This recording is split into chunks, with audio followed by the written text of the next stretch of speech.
वारकरी संप्रदायातील थोर महात्मे व महाराष्ट्रातील विचारवंतांची दुर्मिळ कीर्तने, प्रवचने, व्याख्याने ऐकण्यासाठी सुरेश महाराज सूळ या यूट्यूब चॅनलला अवश्य सबस्क्राईब करून बेल आयकॉन दाबा. काही साधारण माणसं त्यांच्या मनाला वाटतं की मोक्ष नावाची, त्यांना मोक्ष, सायुज्य मोक्ष म्हणजे काय आहे, काही विशेष जरी माहिती नसलं तरी सायुज्य मोक्ष नावाची काहीतरी फार मोठी वस्तू आहे एवढं लोकांना माहिती असतं. आणि एवढं माहिती असल्यामुळं माणसं म्हणतात नुसत्या आलिंगनानं सायुज्य मोक्षासारखी मोठी वस्तू कशी मिळायची बाबा. ही साधारण माणसाच्या अंतःकरणाला निर्माण होणारी शंका आहे. शास्त्र संस्कार युक्त असलेल्या माणसाच्या मनाला असं वाटतं की बाबा आलिंगनानं मोक्ष प्राप्त होते, कसं बोलता, सायुज्य मोक्ष मिळणं याच्याकरता ज्ञान लागतं. ऋते ज्ञानान्न मोक्ष, हा ज्ञानाच्या शिवाय मोक्ष नाही. ज्ञानादेव तु कैवल्यम, ज्ञानानेच मोक्ष आहे. तुकाराम महाराजांनी या अभंगातून आपल्याला साधूचा शक्तिरूप महिमा साधारण रीतीनं सर्व संतांच्या जीवनात व्यक्त होणारी शक्ती सांगितली.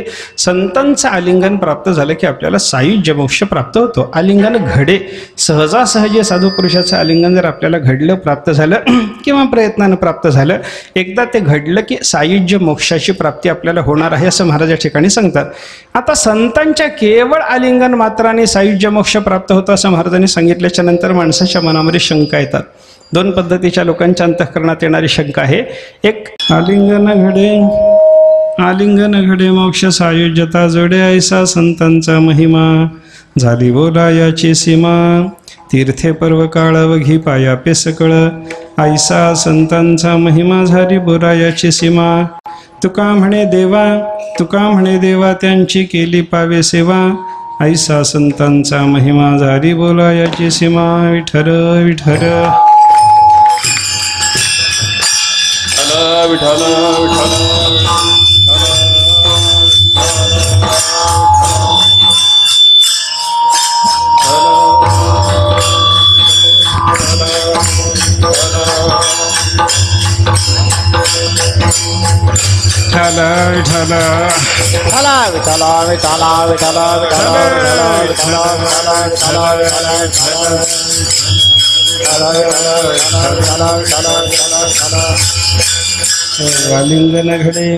आलिंगन घडे मोक्ष सायुज्यता जोडे, ऐसा संतांचा महिमा झाली बोला याची सीमा. सेवेकरता घेतलेला अभंग जगद्गुरु संत शिरोमणी श्री तुकाराम महाराजांचा एक अत्यंत महत्त्वाचा असा अभंग आहे. या अभंगातून तुकाराम महाराजांनी साधू पुरुषाचं महिमान आपल्याला सांगितलं. साधूच्या पुण्यस्मरणाच्या निमित्तानं आपण ही सेवा करत असल्यामुळं संतांचा महिमा काय असतो या संबंधात तुकाराम महाराजांनी जे काही चिंतन आपल्यासमोर व्यक्त केलेलं आहे, प्रगट केलेलं आहे, त्या संबंधातला थोडासा विचार आपल्याला अगदी वेळेच्या मर्यादेमध्ये करायचा आहे. संताचा महिमा म्हणजे संताचा मोठेपणा. महिमा शब्दाचा जर आपण व्युत्पत्तीलब्ध अर्थ जर पाहायला लागलो तर महाशब्दावरून व्याकरणाच्या दृष्टीनं इमनिच प्रत्यय केला तर महिमन शब्दाची सिद्धी होते. आणि महिमन म्हणजे महिमा. महिमा शब्दाचा अर्थ असा होतो की मोठेपणा. विठ्ठल विठ्ठल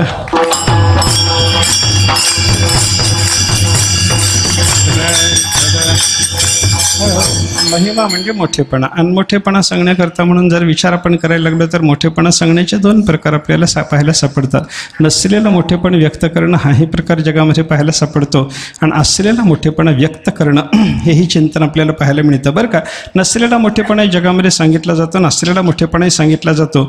नसलेलं मोठेपण सांगण्याचं काम करणाऱ्या लोकांना काय म्हणायचं आणि असलेलं मोठेपण व्यक्त करणाऱ्यांना काय म्हणायचं हे जर थोडक्यात बघायचं झालं, एका शब्दात जर बघायचं झालं, नसलेला मोठेपणा सांगणारा जो मनुष्य असतो त्याला जाहिरातदार म्हणतात, आणि असलेला मोठेपण व्यक्त करणारा जो असतो त्याला साधू म्हणतात. विठ्ठल विठ्ठल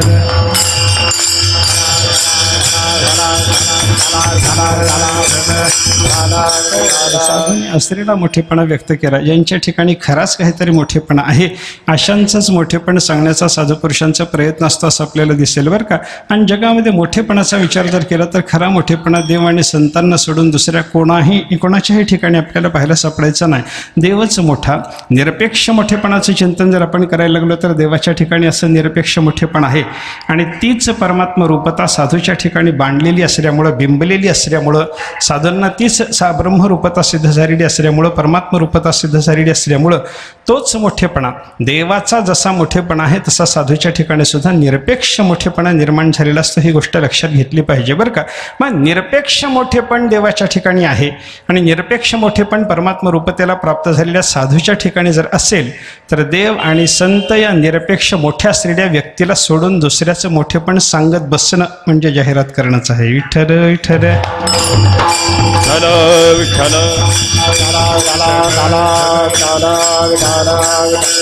देवाचा मोठेपणा आणि संताचा मोठेपणा. तुकाराम महाराजांसारख्या साधू पुरुषांच्या वचनातून जर आपण थोडासा अभ्यास केला तर संतांनी दुसऱ्या कोणाचं मोठेपण सांगितलं नाही बरं का. वर्णाविते थोरी एका विठ्ठलाची, वर्णाविते थोरी एका विठ्ठलाची,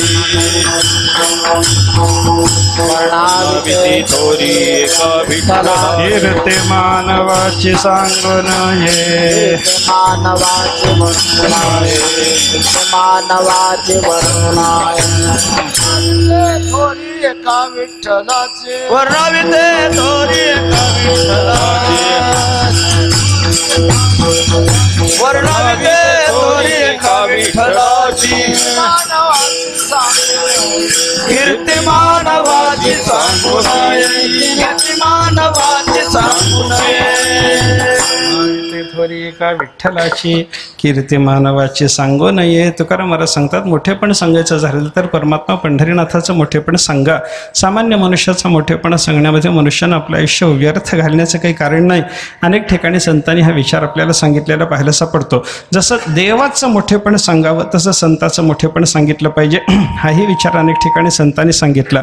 आणि मग हा साधूचा जो मोठेपणा आहे, प्रस्तुत आपल्याला जे विचार चिंतन करायचं आहे ते देवाच्या मोठेपणाचं चिंतन करायचं नसून साधूच्या मोठेपणाचं चिंतन करायचं आहे. आणि साधूचा मोठेपणा जर आपण पाहिला तर तो संताचा मोठेपणा सुद्धा दोन पद्धतीस आपल्याला पाहायला सापडतो. आपण त्याचं चिंतन करू शकतो. संताच्या वचनाच्या आधारानं मी हे सगळं चिंतन आपल्यासमोर मांडतो. हा संताचा मोठेपणा दोन पद्धतीचा आहे. एक त्यांना प्राप्त झालेलं स्वरूप महिमान हाही संताचा मोठेपणा, आणि त्यांच्या ठिकाणी व्यक्त होणारी शक्ती हा संताचा शक्तिरूप महिमा आहे. विठ्ठल विठ्ठल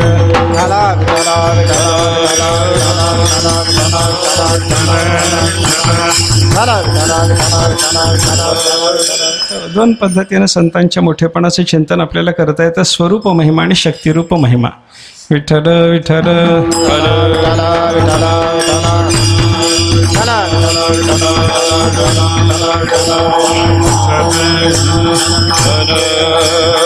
साधूंना प्राप्त झालेल्या स्वरूप स्थितीचं जर चिंतन आपण केलं, त्यांना प्राप्त झालेल्या ब्रह्मस्वरूपतेचं चिंतन जर केलं तर त्यांना प्राप्त झालेली ती ब्रह्मरूपता हा सुद्धा संतांचा एक प्रकारचा महिमा आहे. आणि साधू पुरुषाच्या जीवनामध्ये त्यांच्या ठिकाणी काही व्यक्त होणाऱ्या शक्तीचं चिंतन जर आपण केलं तर त्या शक्तीसुद्धा संतांचा एक प्रकारे मोठेपणा व्यक्त करण्याकरता उपयोगी असल्यामुळं तो शक्तिरूपी महिमा आहे बरं का. शक्तिरूपी महिमा कसा असतो आणि स्वरूप महिमा कसा असतो ऐका. शक्तिरूपी महिमान आणि स्वरूप महिमान हे जाणून घ्यायचं झालं तर एका ओवीतून ज्ञानेश्वर महाराजाचे हे मला आपल्याला दाखवणं शक्य आहे. ज्ञानोबा यांनी 10व्या अध्यायाच्या मंगलाचरणामध्ये आपल्या सद्गुरूचं जे वर्णन केलं त्याच्यात पहिल्या ओवीतल्या 3 वर्णनातून 3 पद्धतीची वर्णनं ज्ञानोबा यांनी आपल्या सद्गुरूची केलेली आहेत. त्याच्यातली 2 वर्णनं शक्तिरूपी महिमा सांगणारी आणि 1 वर्णन मात्र स्वरूप महिमा सांगणार आहे असं आपल्याला म्हणणं शक्य आहे बरं का. तुम्ही ओवी बघा. नमो विशदबोध विदग्धा विद्यारविंद प्रबोधा परा प्रमेय प्रमदा विलासिया. ज्ञानेश्वर महाराजांनी आपल्या सद्गुरूसह 3 पद्धतीने केलेलं वर्णन आहे. विशदबोध विदग्ध माझे सद्गुरू आहेत कसे त्याच्याबद्दल ज्ञानोबा वर्णन करायला लागले. विशदबोध विदग्ध हे 1 पद आहे. विद्यारविंद प्रबोध हे 2रं पद आहे. आणि पराप्रमेय प्रमदा विलासी हे संतांचं केलेलं 3ऱ्या पदातलं वर्णन आपण विचारात घ्या. पहिल्या 2 पदातून केलेलं वर्णन जर पाहिलं तर तिथे शक्ती सांगितलेली आहे बरं का. विशदबोध विदग्धा सद्गुरूचं वर्णन करताना विशदबोध विदग्ध म्हणून ज्ञानोबा वर्णन करतात. विशद शब्दाचा अर्थ आहे स्पष्ट आणि बोध शब्दाचा अर्थ आहे ज्ञान आणि विदग्ध शब्दाचा अर्थ आहे चतुर.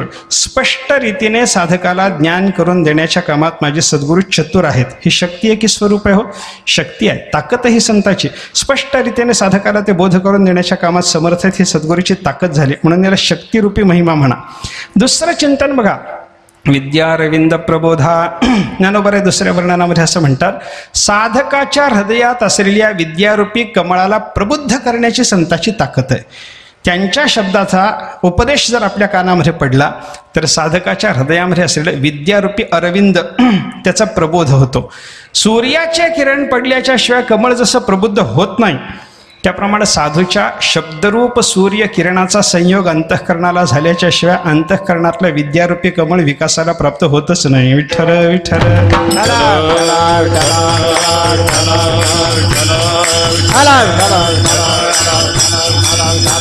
याला काय म्हणायचं, विद्यारूपी कमळाचा विकास करण्याची साधकाच्या हृदयामध्ये असलेलं विद्या नावाचं कमळ. कारण काय, साधकाला विद्या नवीन द्यायची आहे असं समजायचं कारण नाही बरं का. सत्कार्यवादाचा सिद्धांत जर आपण विचारात घेतला तर प्रत्येकाच्या अंतःकरणामध्ये विद्या आहे, फक्त आवृत्त एवढाच काय तो भाग आहे. ब्रह्मरूपता कोणाच्या ठिकाणी नाही सांगा ना, सर्वांच्या ठिकाणी ब्रह्मरूपता आहे, फक्त आवृत आणि साधूची अनावृत एवढाच काय तो बदल आहे. ते आवरण दूर करण्याच्या दृष्टीनं ऐका, अंधाराचं आवरण दूर करण्याकरता जसा सूर्यकिरणाचा त्या अंधाराशी संयोग व्हावा लागतो, एकदा सूर्यकिरणाचा अंधाराशी संयोग झाला की अंधार निवृत्त झाला आणि अंधाराने आवृत झालेली जी वस्तू असते ती आपोआप जशी प्रकाशित होते, त्या पद्धतीनं आपल्या हृदयात असलेल्या विद्यारूपी कमळाचा प्रबोध नसतो. आपला अंतःकरणामध्ये विद्या नावाचं कमळ आहे, ज्ञान प्रत्येकाच्या हृदयामध्ये आहे, फक्त ते ज्ञानाचं कमळ मिटलेलं आहे. त्या मिटलेल्या ज्ञानाच्या कमळाला प्रबुद्ध करण्याकरता, त्याचा विकास घडवण्याकरता सूर्यकिरणाचा जसा कमळाला संयोग आवश्यक असतो, तसा विद्यारूपी कमळाच्या विकासाकरता सद्गुरूच्या शब्दरूप सूर्यकिरणाची आवश्यकता असते. विठ्ठल विठ्ठल.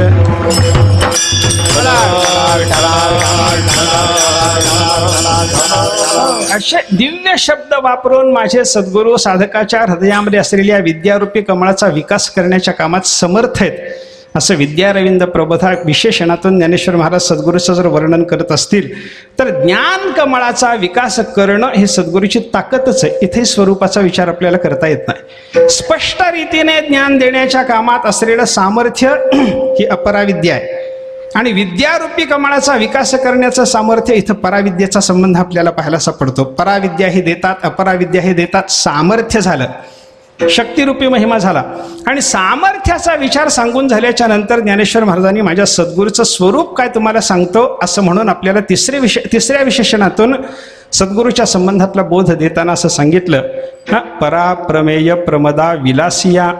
परा अप्रमेय प्रमदा विलासी एवढ्या 4 शब्दाच्या संयोगातून सिद्ध झालेलं हे विशेषण आहे. परा म्हणजे परावाणी, त्या परावाणीलाही अप्रमेय म्हणजे विषय न होणारी अशी जी प्रमदा म्हणजे स्वरूप स्थिती, त्या स्वरूप स्थिती नावाच्या परावाणीलाही विषय न होणाऱ्या स्वरूप स्थिती नावाच्या प्रमदा म्हणजे स्त्रीशी विलास करणं ही माझ्या सद्गुरूची योग्यता म्हणजे त्यांचं स्वरूप आहे. विठ्ठल विठ्ठल.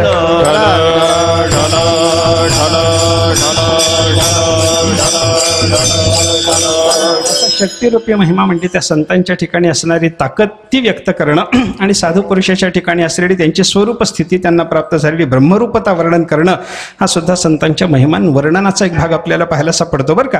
अनेक ठिकाणी तुकाराम महाराजांसारख्या संतांनी संतांचा स्वरूप महिमाही सांगितला, शक्तिरूपी महिमाही सांगितला. स्वरूप महिमान आणि शक्तिरूपी महिमान कसं असतं हे आपल्याला कळालं.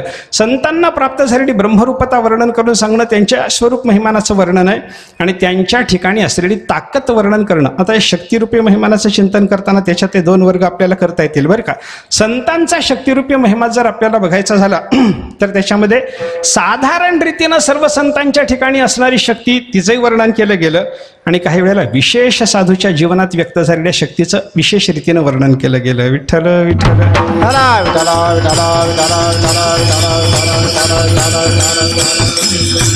काही वेळेला काही विशेष साधूच्या जीवनामध्ये घडलेल्या त्यांनी प्रगट केलेल्या शक्तीचं चिंतन आपल्याला सांगितलेलं पाहायला सापडतं बरं का.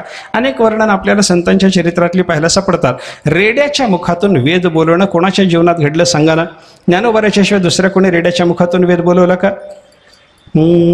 रेड्या मुखे वेद बोलविला, रेड्या मुखे वेद बोलविला, गर्व द्विजांचा हरिला, गर्व द्विजांचा हरविला, प्रकटला ज्ञानोबा माझा, शांती रूपे प्रकटला ज्ञानोबा माझा, शांती रूपे प्रकटला ज्ञानोबा माझा.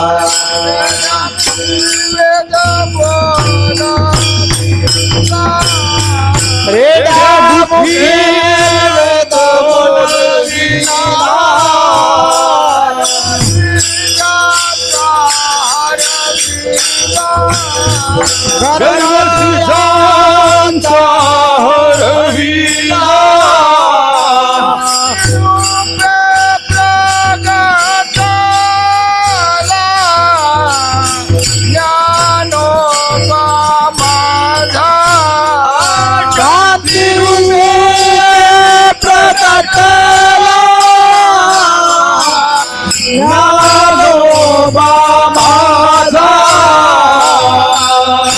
रेड्यामुखी वेद बोलविला गर्भद्विजांचा हरिला शांती रूपे प्रगटला ज्ञानोबा माझा. हे ज्ञानेश्वर महाराजांचं वर्णन जे नाथ महाराजांनी केलेलं आपल्याला पाहायला मिळतं.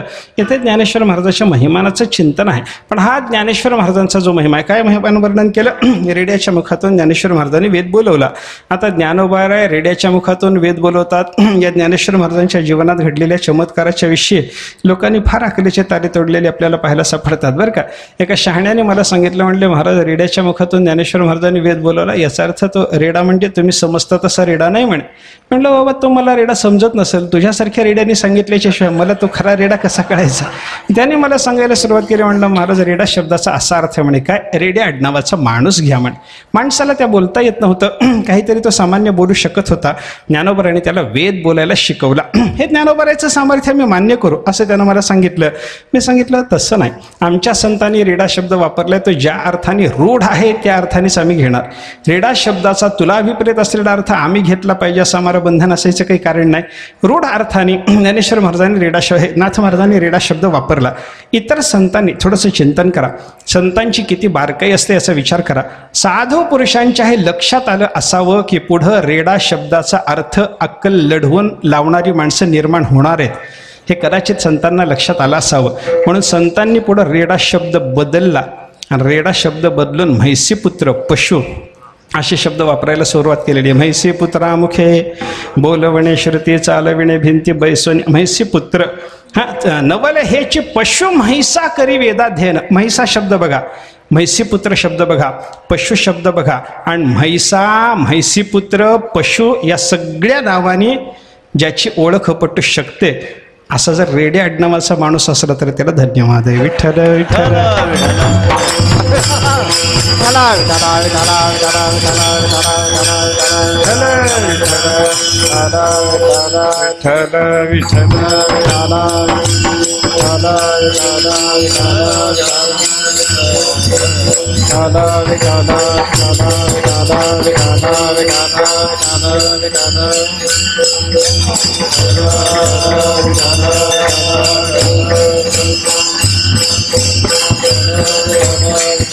याचा अर्थ असा झाला, ह्या सगळ्या शब्दांचा विचार जर केला तर आपल्याला असं लक्षात घेता येतं की बाबा ज्ञानेश्वर महाराजांनी रेडा म्हणजे रेडाच बोलवला, म्हशीचा मुलगाच बोलवला, ज्याला म्हैसा म्हणतात तोच बोलवला, ज्याला पशु म्हणतात तोच बोलवला. हे सगळ्या शब्दाचं चिंतन करून आपल्याला लक्षात घ्यावं लागेल बरं का.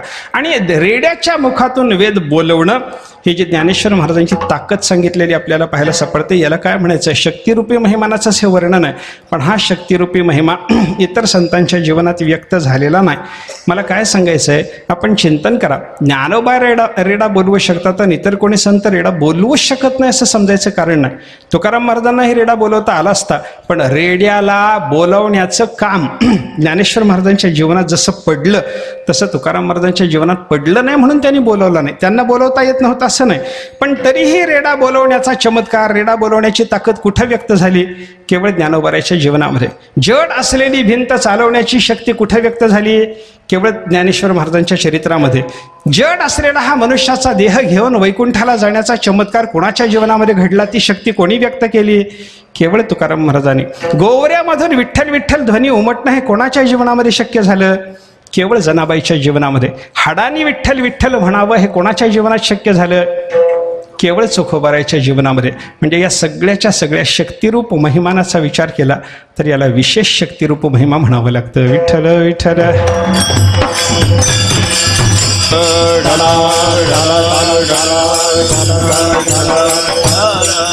अशी विशेष संतांच्या जीवनात अभिव्यक्त होणारी शक्ती जशी शक्तिरूप महिमा म्हणून आपल्याला विचारात घेणं शक्य आहे, तसं सामान्य रीतीनं सर्व संतांच्या जीवनात व्यक्त होणाऱ्या शक्तीचंही चिंतन आपल्याला करावं लागतं. आणि सर्व संतांच्या जीवनात व्यक्त होणारी शक्ती कोणती? संतांची पापनाशकता, संतांची पुण्यप्रापकता, संतांची मोक्षदायकता, या सगळ्याच्या सगळ्या शक्तीचा विचार जर आपण केला, केवळ अमुक एका संतांच्या दर्शनाने पाप जातं, अमुक एका संतांच्या दर्शनानेच पुण्य प्राप्त होतं, अमुक एका संताचं दर्शन झालं तरच मोक्ष सिद्ध होतं असं नाही. कोणाही साधू पुरुषाची आपल्याला जर भेट झाली, कोणाही साधू पुरुषाची दृष्टादृष्ट झाली, कोणाही साधू पुरुषाचा अंगसंग जर आपल्याला घडला, कोणाही साधू पुरुषाच्या चरणावर मस्तक टेकवायला मिळालं आणि कोणाही साधू पुरुषाचा वरद हस्त जर आपल्याला प्राप्त झाला तर त्याच्यातून आपल्याला मोक्ष प्राप्त होतो. विठ्ठल विठ्ठल.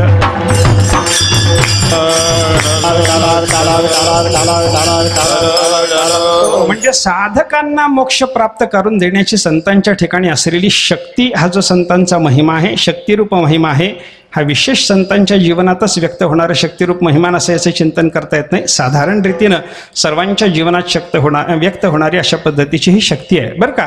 म्हणजे संतांचा महिमा प्राधान्यानं जर आपण पाहिला तर दोन प्रकारचा. एक स्वरूप महिमा, त्यांना प्राप्त झालेली स्वरूप स्थिती हेच त्यांचं महिमान मोठेपण, याला स्वरूप महिमा म्हणायचं. आणि त्यांच्या ठिकाणची ताकद जर आपल्याला पाहायला मिळाली तर त्याला शक्तिरूप महिमा म्हणायचं.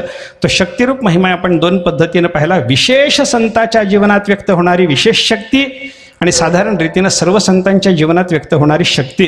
आलिंगन मात्रानं मोक्ष देण्याची ताकद तुकाराम महाराजजी या अभंगातून सांगायला लागलेले आहेत. हा संतांचा शक्तिरूप महिमा, साधारण शक्तिरूप महिमा आहे. महाराज पहिल्या चरणातून त्याचं वर्णन करतात.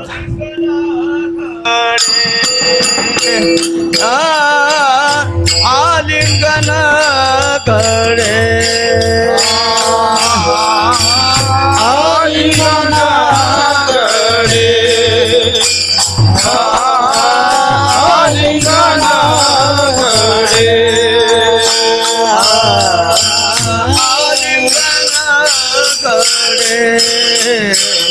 घडे आलिंगन घडे आलिंगन घडे आलिंगन घडे मोक्ष सायुजता जोडे मोक्ष सायुजता जोडे ऐसा संतांचा महिमा महिमा ऐसा संतांचा महिमा मोक्ष सायुज्यता जोडे मोक्ष सायुज्यता जोडे ऐसा संतांचा महिमा ऐसा संतांचा महिमा आलिंगन घडे आलिंगन घडे आलिंगन घडे आलिंगन घडे आलिंगन घडे आलिंगन घडे आलिंगन घडे आलिंगन घडे मोक्ष सायुज्यता जोडे मोक्ष सायुज्यता जोडे ऐसा संतांचा महिमा ऐसा संतांचा महिमा मोक्ष सायुज्यता जोडे मोक्ष सायुज्यता जोडे ऐसा संतांचा महिमा महिमा ऐसा आलिंगनाचा महिमा आलिंगन घडे मोक्ष सायुज्यता जोडे ऐसा संतांचा महिमा झाली बोलायाची सीमा. तुकाराम महाराजांनी या अभंगातून आपल्याला साधूचा शक्तिरूप महिमा साधारण रीतीनं सर्व संतांच्या जीवनात व्यक्त होणारी शक्ती सांगितली. संतांचं आलिंगन प्राप्त झालं की आपल्याला सायुज्य मोक्ष प्राप्त होतो. आलिंगन घडे सहजासहजी साधू पुरुषाचं आलिंगन जर आपल्याला घडलं प्राप्त झालं किंवा प्रयत्नानं प्राप्त झालं, एकदा ते घडलं की सायुज्य मोक्षाची प्राप्ती आपल्याला होणार आहे असं महाराज या ठिकाणी सांगतात. आता संतांच्या केवळ आलिंगन मात्राने सायुज्य मोक्ष प्राप्त होतं असं महाराजांनी सांगितल्याच्या नंतर माणसाच्या मनामध्ये शंका येतात. दोन पद्धतीच्या लोकांच्या अंतःकरणात येणारी शंका आहे. एक, काही साधारण माणसं त्यांच्या मनाला वाटतं की मोक्ष नावाची, त्यांना मोक्ष सायुज्य मोक्ष म्हणजे काय आहे, काही विशेष जरी माहिती नसलं तरी सायुज्य मोक्ष नावाची काहीतरी फार मोठी वस्तू आहे एवढं लोकांना माहिती असतं. आणि एवढं माहिती असल्यामुळं माणसं म्हणतात नुसत्या आलिंगनानं सायुज्य मोक्षासारखी मोठी वस्तू कशी मिळायची बाबा. ही साधारण माणसाच्या अंतःकरणाला निर्माण होणारी शंका आहे. शास्त्र संस्कार युक्त असलेल्या माणसाच्या मनाला असं वाटतं की बाबा आलिंगनानं मोक्ष प्राप्त होते, कसं बोलता, सायुज्य मोक्ष मिळणं याच्याकरता ज्ञान लागतं. ऋते ज्ञानान्न मोक्ष, हा ज्ञानाच्या शिवाय मोक्ष नाही. ज्ञानादेव तु कैवल्यम, ज्ञानानेच मोक्ष आहे. शास्त्राचा सिद्धांत संतांचा सिद्धांत जर अशाच पद्धतीचा असेल तर आलिंगन ही एक साधी क्रिया आहे आणि क्रियेने मोक्ष प्राप्त होतो असं म्हणलं तर त्याच्या ठिकाणी अनित्यता येते. विठ्ठल विठ्ठल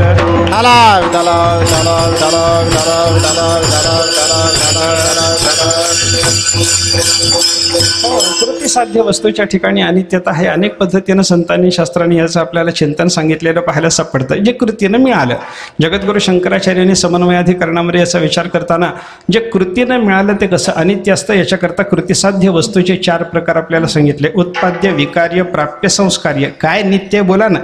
जे उत्पन्न केलं ते घटासारखे पदार्थ ते तरी नित्य आहेत. विकारानं घडवलेलं दह्यासारखं जे तत्व आहे, दह्यासारखी जी वस्तू आहे ती नित्य आहे का. क्रियेनं प्राप्त करून घेतलेला स्वर्ग नावाचा पदार्थ तो तरी नित्य आहे का. संस्काराने गुणाधान करून जे निर्माण केलं होतं किंवा दोषापनयन करून जे निर्माण केलं होतं तेही नित्य नाही. विठ्ठल विठ्ठल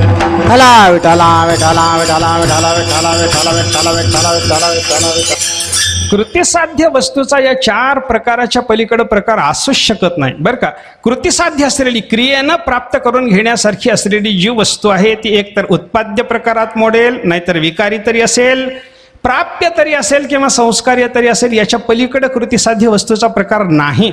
आणि या 4ही प्रकाराचा, कृतीसाध्य असलेल्या या 4ही प्रकाराच्या वस्तूचा विचार जर आपण करायला लागलो तर याच्यातलं काही नित्य नाही. उत्पन्न केलेलं मडक्यासारख्या ज्या वस्तू आहेत त्या सुद्धा नित्य नाहीत. विकारानं घडवलेल्या दह्यासारख्या वस्तू त्याही नित्य नाहीत. क्रियेनं प्राप्त करून घेतलेल्या स्वर्गासारख्या वस्तू त्याही नित्य नाहीत. आणि संस्कार आणि दोषापनयन करून जे काही घडवलं होतं, गुणाधान करून जे काही घडवलं होतं ते सुद्धा नित्य नाही. मग जे क्रियेनं घडतं, जे क्रियेनं मिळतं त्याचे हे 4च प्रकार असू शकतात. आणि या 4ही प्रकाराच्या ठिकाणी जर अनित्यता असेल तर शास्त्र संस्कार युक्त बुद्धीचा मनुष्य आपल्याला सांगतो की आलिंगन ही सुद्धा क्रिया आहे आणि या कृतीनं जर सायुज्य मोक्ष साध्य व्हायला लागला तर तो या 4 प्रकारात कुठेतरी गणावा लागेल आणि अनित्य होऊन बसेल. विठ्ठल विठ्ठल.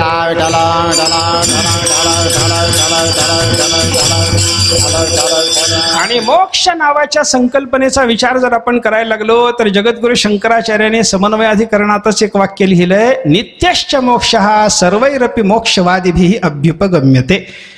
मोक्ष नावाच्या तत्वाचा विचार करणारे जेवढे काही शास्त्रकार असतील, ऐका, शास्त्रकर्ता म्हणला की त्याला मोक्ष नावाची एक संकल्पना मांडावी लागते. मग तो चार्वाकापासून जगद्गुरु शंकराचार्याच्या सिद्धांतापर्यंतचा कोणताही सिद्धांत असो तिथे मोक्ष नावाची कल्पना आहेच आहे.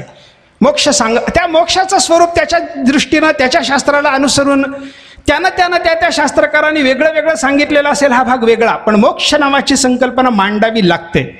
आणि आचार्य असं सांगतात की जगातला कोणताही शास्त्रकर्ता भले तो चार्वाक का असे ना, पण त्या कोणत्याही शास्त्रकाराला मोक्ष म्हणून जी कल्पना सांगायची आहे त्याच्याबद्दल त्यानं मत काही जरी मांडलेलं असलं तरी त्याला अभिप्रेत असलेला मोक्ष अनित्य नसतो, नित्यच असतो. आणि मोक्ष जर नित्य असेल तर तो क्रियेनं प्राप्त होणारा मानून चालत नाही आणि क्रियेनं प्राप्त होणारा मानून जर चालत नसेल तर तो आलिंगनानं मिळायचा नाही. विठ्ठल विठ्ठल.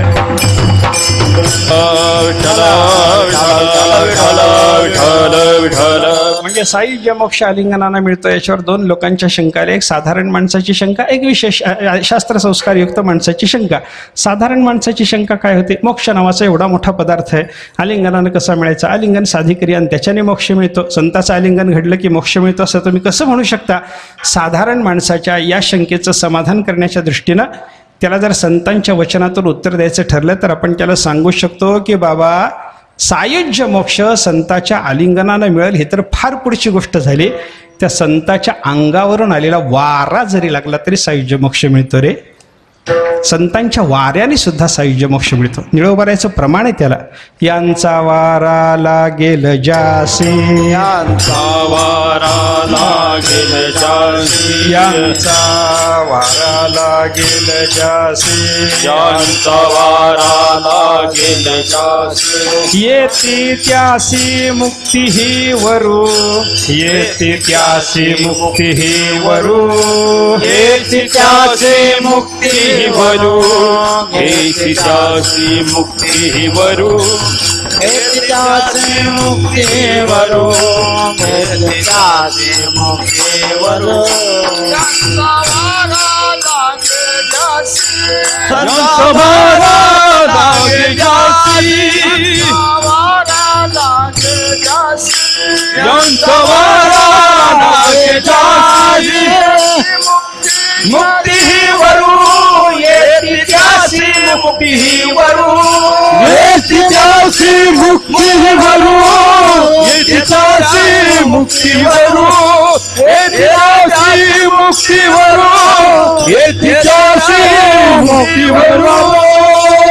यांचा वारा लागेल जासी, येते त्यासी मुक्ती ही वरू. निळोबारांनी वर्णन केलं की त्या साधूच्या अंगावरून आलेला वारा जरी आपल्याला लागला तरी परंतु आपल्याला मोक्ष प्राप्त होण्याची जर शक्यता, अरे बाबा अंगावरून आलेला वारा जर सायुज्य मोक्ष देण्याच्या कामात समर्थ आहे ऐका, तर मग नुसतं त्या साधूचं आलिंगन ही तर फार पुढची क्रिया झाली. मग तिच्याने मोक्ष प्राप्त झाला तर तुला वाईट वाटायचं कारण काय? शंका घेण्याचं कारण काय? साधारण माणसाच्या समाधानाकरता हे उत्तर आपल्याला देता येतं. वेगवेगळ्या पद्धतीनं चिंतन करा. साधूच्या पासून मोक्षाच्या प्राप्तीचा विचार सांगत असताना त्यांच्या अंगावरून आलेला वारा मुक्त करणारा, त्यांच्या पायाचा एक धुलिकण प्राप्त झाला. तुका म्हणे निवेतनो रजकणो लागता, रजकणो लागता, रजकणो लागता. तुकाने वेतनो रजकणो लागता, रजकणो लागता, रजकणो लागता.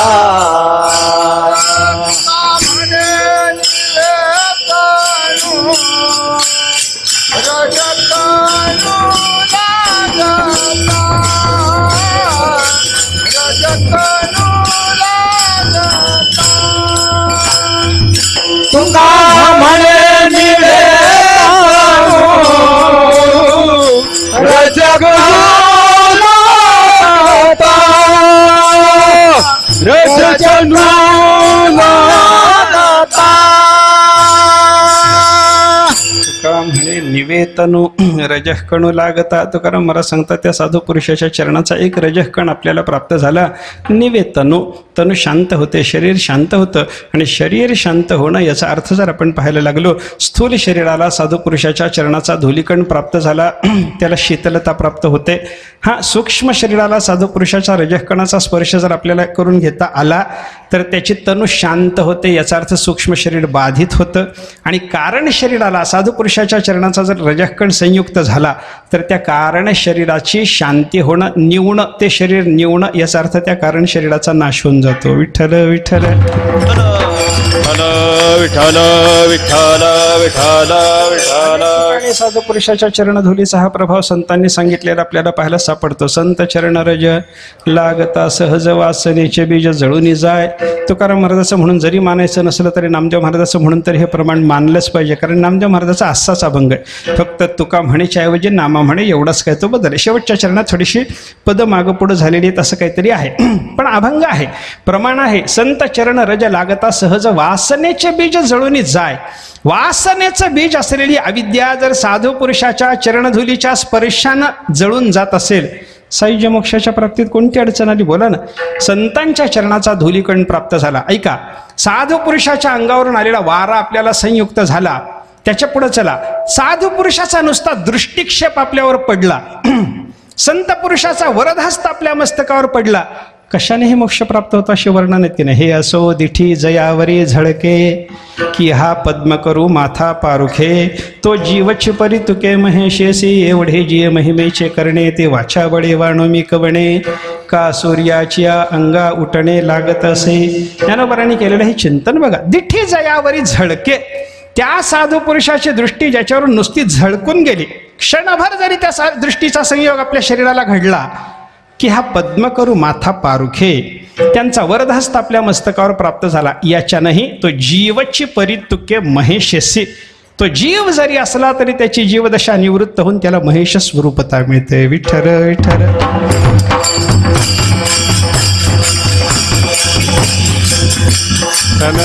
विठ्ठल.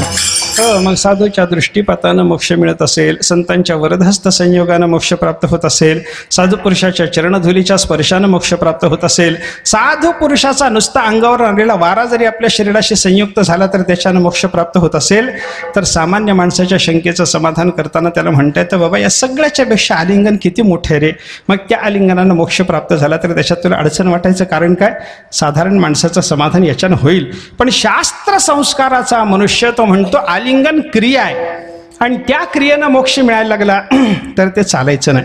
मोक्ष क्रियेनं मिळणारा म्हटला तर अनित्य होऊन बसलं, अनित्य मोक्षाची कल्पना चारवाक मानायला तयार नसेल तर आपलं अद्वैत सिद्धांताचं चिंतन जर आपण केलं तर तिथं अनित्य अशा पद्धतीच्या मोक्षाची कल्पना आपल्याला मांडता येत नाही, कारण मोक्ष आपला ब्रह्मरूप आहे आणि ब्रह्म ही वस्तू नित्यच आहे. विठ्ठल विठ्ठल.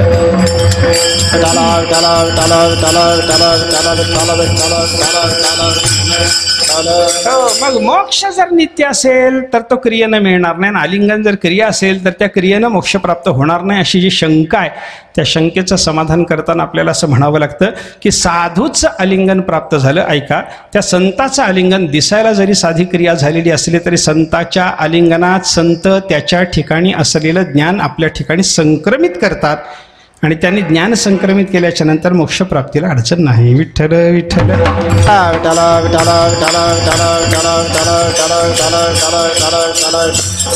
आपल्या ठिकाणी असलेला बोध, ऐका, आपल्या ठिकाणी असलेली ताकद कोणत्या तरी एका विशिष्ट पद्धतीनं साधकाच्या हृदयात संक्रमित करण्याची ताकद असणं याला शक्तिपात म्हणतात. दुसरं काय शक्तिपात म्हणजे काय.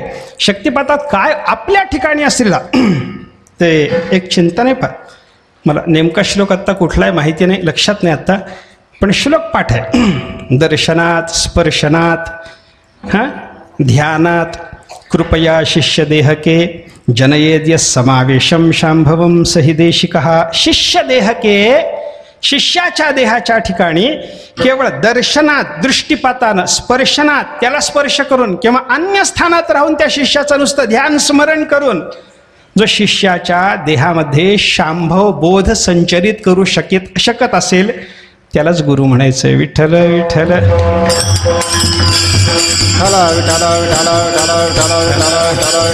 केवळ दर्शन मात्रानं दृष्टी संयोग झाला की लगे त्याला ज्ञान देता येतं, केवळ स्पर्श झाला की त्याला ज्ञान देता येतं आणि केवळ एखाद्या ठिकाणात राहून त्या साधकाचं नुसतं, साधक कोणातरी एका देशात आहे आणि सद्गुरू कोणातरी एका देशात आहेत, पण त्याच्यावर कृपा करायची म्हणली की इथं बसून त्या सद्गुरूला, त्या साधकाचं नुसतं ध्यान करून त्याच्या ठिकाणी आपल्या हृदयातलं ज्ञान संक्रमित करता आलं पाहिजे.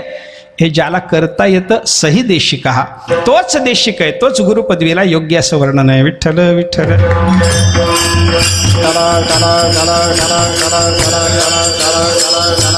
मग आपल्या हृदयातली विद्या शिष्याच्या हृदयात संक्रमित करण्याकरता हे अनेक पद्धतीनं करता येतं बरं का.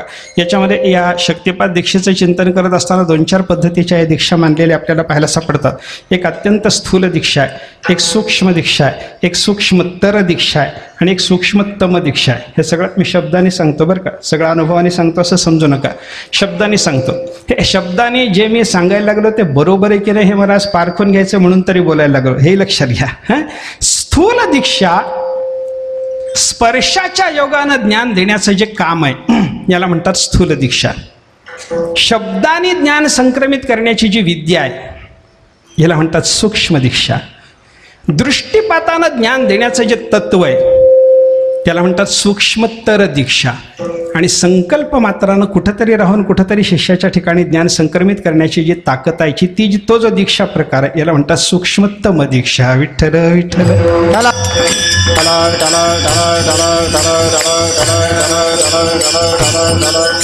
त्याच्यातही परत 2-2 प्रकार आहेत बरं का. प्रत्येकाच्यामध्ये स्थूलामध्ये, सूक्ष्मामध्ये, सूक्ष्मतरामध्ये, सूक्ष्मतमामध्ये 2-2 प्रकारचं चिंतन शास्त्रांनी केलेलं. शक्तिपात तत्वामध्ये याचा सगळाचा सगळा विस्ताराने विचार आपल्याला पाहायला सापडतो. आपल्याला ऐका ते 2-2 प्रकार कसे आहेत. ज्या प्रकारानं सद्गुरूच्या पासून आपण बोध ग्रहण केलेला आहे ऐका त्याच प्रकाराने काही लोकांना आपल्या ठिकाणी असलेला बोध पुढच्या शिष्यांना देता येतो. आणि काही लोकांना सद्गुरूच्या पासून एका विशिष्ट दीक्षा पद्धतीनं बोध घेता येतो पण पुढं संक्रमित करता येत नाही. विठ्ठल विठ्ठल.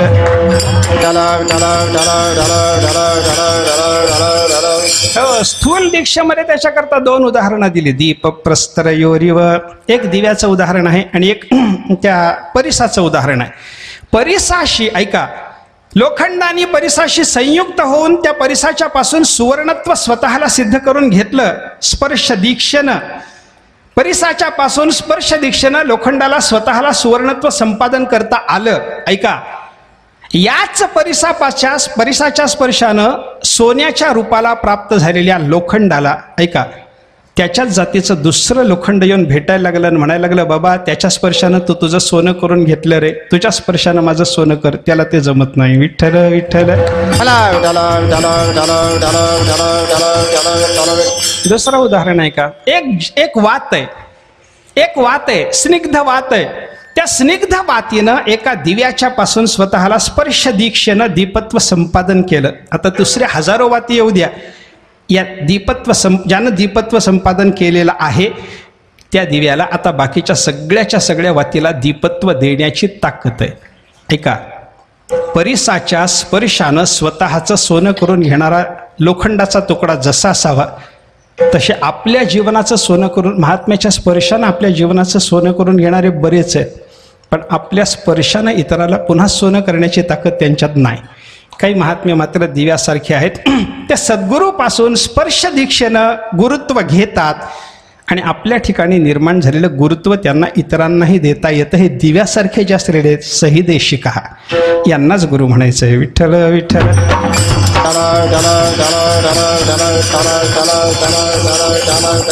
शब्द दीक्षेच्या बाबतीत सुद्धा असेच 2 प्रकार आपल्याला सांगितलेले पाहायला सापडतात. सद्गुरूपासून त्यांच्या शब्दाने आपण ज्ञान संपन्न व्हायचं पुढं आपल्या शब्दाने इतराला ज्ञान द्यायचं हाही प्रकार आहे. सद्गुरूपासून शब्दाने ज्ञान घेतलंय आपण कृतार्थ झालेले आहोत पण दुसऱ्याला ज्ञान देता येत नाही अशी योग्यता असलेले असेही काही लोक आपल्याला पाहायला सापडतात. याला दृष्टांत दिलाय मेघाचा आणि मयुराचा, कोकिळेचा आणि मयुराचा एक दृष्टांत आहे. कोकिळेच्या उदाहरणामध्ये कसं आहे कोकिळा स्वतःची अंडी स्वतः उबवत नाही म्हणे. कोकिळेनं अंडी टाकली की ती कोकिळा आपलं अंड उबवण्याकरता कावळ्याच्या घरट्यात नेऊन टाकते मग कावळी ते आपल्या अंड्याच्या बरोबर उबवते. कावळीच्या अंड्यातून कावळीची पिलं आणि कोकिळेच्या अंड्यातून कोकिळेचं पिलू जरी निर्माण झालेलं असलं तरी दिसायला ते दोन्ही सारखे असतात. फक्त वसंत समय प्राप्ते मग काकह काकह पिकह पिकह हा होतं. पण तोपर्यंत कावळीची पिलं आणि कोकिळेचं पिलं कोणतं कावळीलाही कळत नाही. ती आपल्या पिलाबरोबर त्या कोकिळेला वाढवत असते. मग ती कोकिळा जिने आपलं अंड नेऊन त्या कावळीच्या घरट्यामध्ये टाकलेलं आहे ती काय करते पुढं ते पिलू मोठं झालं की मग मोठं झाल्याच्या नंतर ते कोकिळा तिथे येते आणि त्या सगळ्या पिलाच्या समोर बसून आपल्या पिलाकडे बघून एकदा कुहू कुहू कुहू कुहू पंचमाला आळवते आणि तिचं गाणं ऐकलं की या कोकिळेच्या पिलाला हे ओरडावं वाटतं आणि त्याचा आवाज कुहू कुहू येतो आणि बाकीच्याचा काव काव येतो. कावकाव आवाजाच्या पेक्षा या बाकीच्या पिलांच्या पेक्षा आपला काहीतरी आवाज वेगळा आहे आणि तो त्या कोकिळेशी जुळणार आहे हे कळालं की ते कोकिळेचं पिलू आपल्या आईच्या बरोबर निघून जातं. विठ्ठल विठ्ठल. हो ऐका, शब्द दीक्षेनं कोकिळेच्या पिलानं आपल्या आईच्या पासून कोकिलत्वाचं ज्ञान घेतलं. आता ही जेव्हा पुन्हा मोठी होईल तेव्हा हिची जी अंडी असतील ती कावळ्याने उगवल्याच्या नंतर ही पुन्हा आपल्या शब्दाने आपल्या पिलाला कोकिलत्वाचं ज्ञान देऊ शकते की नाही हो. आईपासून कोकिलत्वाचं शब्द दीक्षेनं ज्ञान घेणं आणि आपल्या पिलाच्या ठिकाणी कोकिलत्वाचं ज्ञान शब्द दीक्षेनं संक्रमित करणं ही कोकिळेची जशी ताकद आहे तशी सद्गुरूच्या पासून शब्द दीक्षेनं ज्ञान घेऊन आपल्या शब्द दीक्षेनं अनेकांना कृतार्थ करण्याची ज्यांची ताकद त्यांना गुरु म्हणा. काही लोक मोरासारखे. मोराचं कसं आहे, मोराला मेघाची गर्जना झाली की आनंद होतो. मेघाच्या गर्जनेनं मोराने आनंद संपादन केला पण आपल्या गर्जनेनं आपल्याला प्राप्त झालेला हा आनंद मोराला इतराला देता येत नाही. तसे शब्द दीक्षेनं स्वतः कृतार्थ झालेले पण आपल्या शब्दाने इतराला दीक्षित करून ज्ञानसंपन्न करण्याची ताकद नसणारे असे लोक जगात असतात. विठ्ठल विठ्ठल.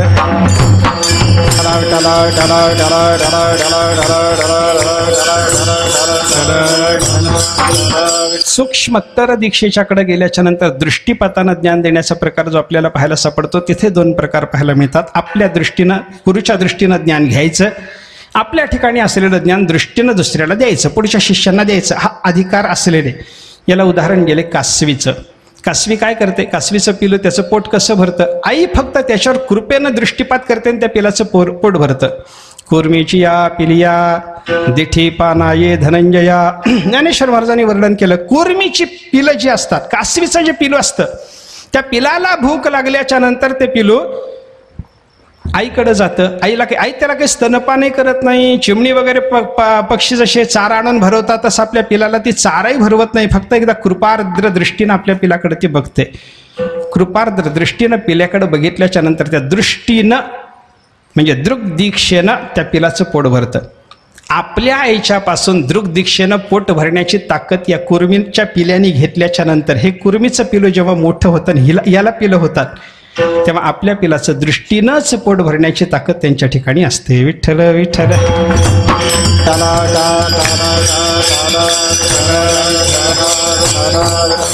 दृष्टीनं ज्ञान घेऊन पुढे संक्रमित करण्याची ताकद नसलेल्या लोकांच्या करता उदाहरण दिले चक्रवाक पक्षाचं. चक्रवाक पक्षाचं कसं आहे, चक्रवाक पक्षाला सूर्याच्या दृष्टीनं सूर्याच्या दृग्दीक्षेनं आनंद मिळवता येतो. चक्रवाक पक्षाला त्यांचं जे जोडपं असतं सतत मिळून प्रवास करणारे हे पक्षी आहेत. पती पत्नीमध्ये यांना विरह चालत नाही. मग या चक्रवाक पक्षाच्या पती पत्नीमध्ये विरह चालत नाही. रात्रीची वेळ झाली की हे उडत उडत मिळून जात असताना जर एखादी नदी लागली तर नदीच्या पहिल्या तीराला चक्रवाक जातो, चक्रवाकी अलीकडच्याच तीराला अडकून पडते. ज्ञानेश्वर महाराजांनी 16व्या अध्यायामध्ये ते उदाहरण गेले. आरडत विरहवेडी बुद्धिबोध तया चक्रवाकाचे मिथुन सामरस्याचे समाधान भोगवी जो चिदगगन भुवन दिवा. सद्गुरूरूपी सूर्याचं वर्णन करत असताना ज्ञानेश्वर महाराजांनी बुद्धिबोध यांच्याबद्दल चक्रवाक पक्षाची कल्पना केली. मला ते सगळं सांगायचं नाही. माझ्यासमोर मुद्दा काय, चक्रवाक आणि चक्रवाकीचा रात्रभर जो विरह होतो हा विरह घालवून पुन्हा त्यांना संगमाचा आनंद देण्याकरता सूर्याची दृग्दीक्षा पुरेशी आहे. सूर्याच्या दर्शनानं सूर्याच्या पासून दृग्दीक्षेनं चक्रवाक पक्षी स्वतःच्या एकमेकाच्या संयोगाचा आनंद मिळवतात. ऐका, पण सूर्यापासून दृग्दीक्षेनं मिळवलेला हा संयोगाचा आनंद ऐका आपल्या दर्शनानं इतर चक्रवाकांना देण्याची या चक्रवाकात ताकद नसते. विठ्ठल विठ्ठल.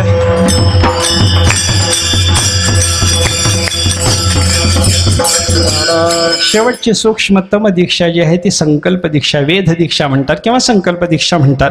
या संकल्प दीक्षेमध्ये सुद्धा सद्गुरूपासून संकल्प मात्रानं ज्ञान घेणं आणि पुढे ते ज्ञान देणं, काही लोकांना देता येणं न येणं असे दोन्ही प्रकार आपल्याला जे पाहायला सापडतात. त्याच्याकरता दोन उदाहरणं दिलेली आपल्याला पाहायला सापडतात. एक आहे मत्स्यीचं उदाहरण, एक आहे मांत्रिकाचं उदाहरण. ऐका, मत्स्य आपल्या पिलाचं पोट कसं भरते, कासवीसारखंही नाही तिचं. मत्स्य कुठंतरी असते, तिचं पिलू कुठंतरी पाण्यामध्ये असतं. त्या पिलाला भूक लागल्याची या आईला केवळ चिंतन मात्रानं, पिलानं भूक लागल्याबरोबर आईचं चिंतन केलं की आईला भूक लागली, पिलाला हे कळतं.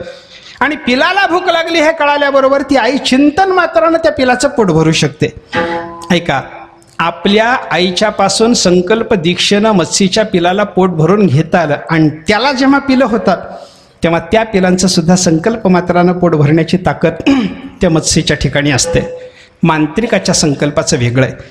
मांत्रिकाच्या संकल्पातून मांत्रिक अनेक वस्तू निर्माण करतो, पण निर्माण झालेल्या या वस्तूंना मात्र स्वतःच्या संकल्पातून पुढं काही निर्माण करता येत नाही. विठ्ठल विठ्ठल.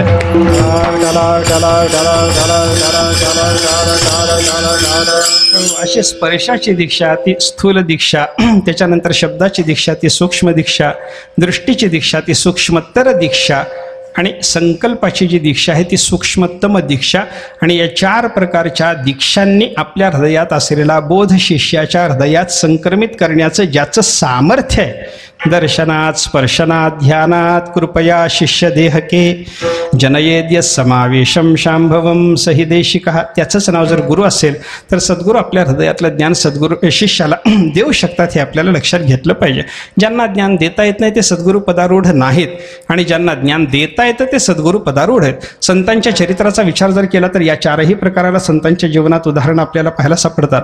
आपल्या स्पर्शाने साधुपुरुषांनी ज्ञान दिलं अशी उदाहरणं आहेत, आपल्या दृष्टीने संतांनी ज्ञान दिलं अशी उदाहरणं आहेत, संकल्प मात्राने संतांनी ज्ञान दिलं अशी उदाहरणं आहेत, शब्दाने संतांनी ज्ञान दिलं अशीही उदाहरणं आहेत. ज्ञानेश्वर महाराजांच्या चरित्रामधला तो रेडा बोलवण्याचा जो चमत्कार आपल्याला पाहायला सापडतो ना, त्या रेड्याला ज्ञानेश्वर महाराजांनी शब्द दीक्षा दिली होती. ज्ञानदेव म्हणे बोले रे ऋग्वेद, ज्ञानदेव म्हणे बोले रे ऋग्वेद, बोले रे ऋग्वेद, ज्ञानदेव म्हणे बोले रे ऋग्वेद. ओंकार मूळ शब्द प्रणवाचा, ओंकार तो शब्द प्रणवाचा, ओंकार तो शब्द प्रणवाचा. म्हणे बोले रे ऋग्वेद, ज्ञानदेव म्हणे बोले रे ऋग्वेद, ज्ञानदेव म्हणे बोले रे ऋग्वेद.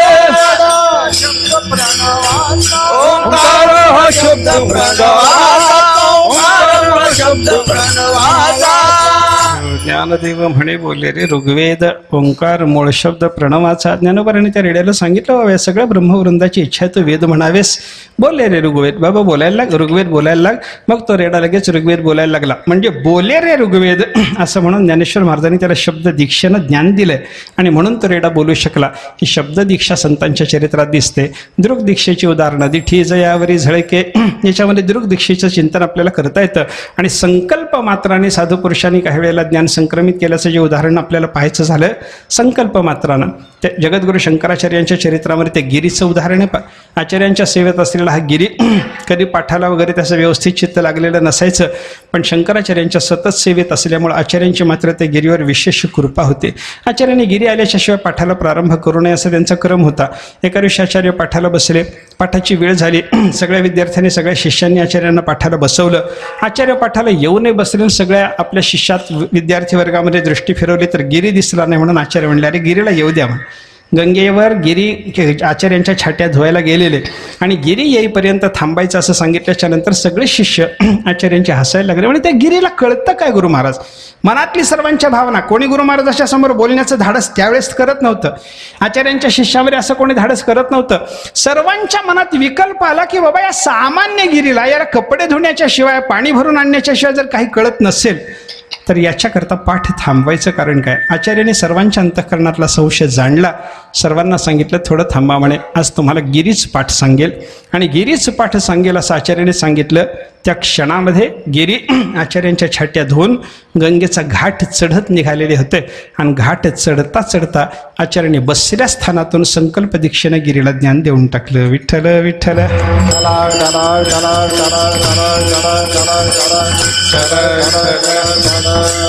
अशी उदाहरणं जर आपण पाहिले मग ते गिरीच त्रोटकाचार्य झाले. त्रोटक वृत्तामध्ये आचार्यांचं स्तवन करत करतच ते पाठाच्या स्थानात प्राप्त झाले वगैरे वगैरे पुढचं चरित्र आहे. मला सांगायचं काय आहे, केवळ शब्दाने ज्ञान देणं संतांना जमतं, केवळ स्पर्शाने ज्ञान देणं संतांना जमतं, केवळ दृष्टीनं ज्ञान देणं संतांना जमतं आणि केवळ संकल्प मात्रानं कुठेही राहून संत महात्मा एखाद्या साधकाला शक्तिसंपन्न ज्ञानसंपन्न करू शकतो असा विचार जर आपल्याला शास्त्रानं सांगितला असेल, अशी उदाहरणं जर शास्त्रातून आपल्याला दिसत असतील संतांच्या जीवनातली, तर आलिंगनानं मोक्ष प्राप्त झाला याचा अर्थ आलिंगनाच्या क्रियेनं नाही, आलिंगन नावाची क्रिया घडली आणि त्या क्रियेतून काय घडलं, ये हृदयीचे ते हृदयी घातले. ज्ञानोबरांनी वर्णन केलं ना.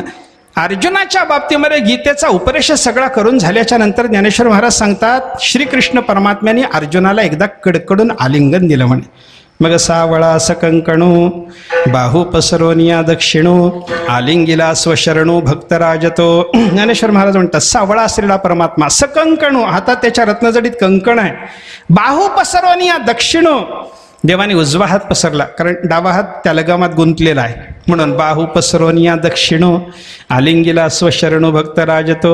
आपल्याला शरण आलेल्या त्या भक्तराज अर्जुनाला भगवंताने आलिंगन दिलं. आलिंगनात काय झालं, हृदया हृदय मिळाले, ये हृदयीचे ते हृदयी घातले, द्वैतन मोडता केले आपण आयसे अर्जुना. अर्जुनाचं हृदय आणि देवाचं हृदय एकमेकाला मिळाल्यानंतर स्पर्श दीक्षेनं देवाने ये हृदयीचे ते हृदयी घातले आणि त्याच्यामुळे काय झालं, ज्ञानच एकदा प्राप्त झाल्याच्या नंतर मग मोक्षाला कोणत्याही सायुज्य मोक्षाला कोणत्याही प्रकारची अडचण नसल्यामुळं सद्गुरूने संत महात्म्याने आलिंगनातून आपल्याला सायुज्य मोक्षाच्या करता आवश्यक असलेलं ज्ञान दिलेलं असतं म्हणून त्यांच्या नुसत्या आलिंगनानं मोक्ष प्राप्त होतो असं महाराजांनी वर्णन केलंय. आणि हा संताचा महिमा आहे, याच्यापेक्षा अधिक काही बोलता येत नाही असं महाराज दुसऱ्या चरणात बोलतात.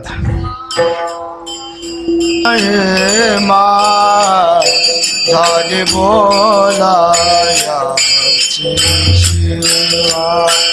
झाली बोलायाची सीमा झाली बोलायाची सीमा ऐसा संताचा महिमा झाली बोलायाची सीमा झाली बोलायाची सीमा झाली बोलायाची सीमा संताचा महिमा झाली बोलायाची सीमा झाली बोलायाची सीमा झाली बोलायाची सीमा ऐसा संताचा महिमा झाली बोलायाची सीमा झाली बोलायाची सीमा झाली बोलायाची सीमा ऐसा संतांचा महिमा झाले बोलायाची सीमा असा साधू पुरुषाचा महिमा आहे. संताचा महिमान असं सांगणं झाल्याच्या नंतर सायुज्य मोक्ष म्हणजे परमप्रयोजन ते प्राप्त करून देण्यापर्यंतचा जर संताचा महिमा मी वर्णन करून सांगितला, यापेक्षा अधिक काय सांगणार. झाली बोलायाची सीमा असं महाराज म्हणतात. आपल्यालाही बोलायची सीमा करायची आहे. थोड्या वेळामध्ये पुढच्या अभंगाचा विचार संपवायचा आहे. पुढच्या कार्यक्रमाच्या दृष्टीने लवकर सेवा संपवावी लागणार आहे. एकदा प्रेमाने भजन करा, थोड्या वेळात सेवा संपवतो. विठोबा रखुमाये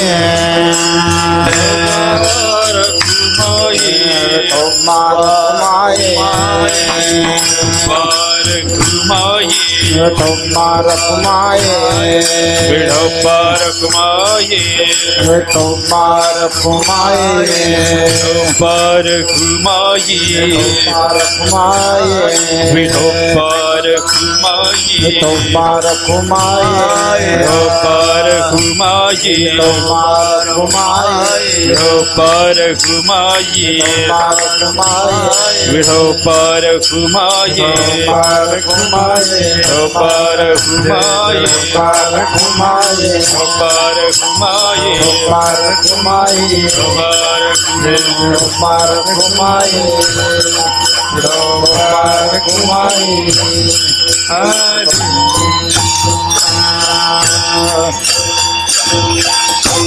अमरीश महाराज आणि आरूबाबा.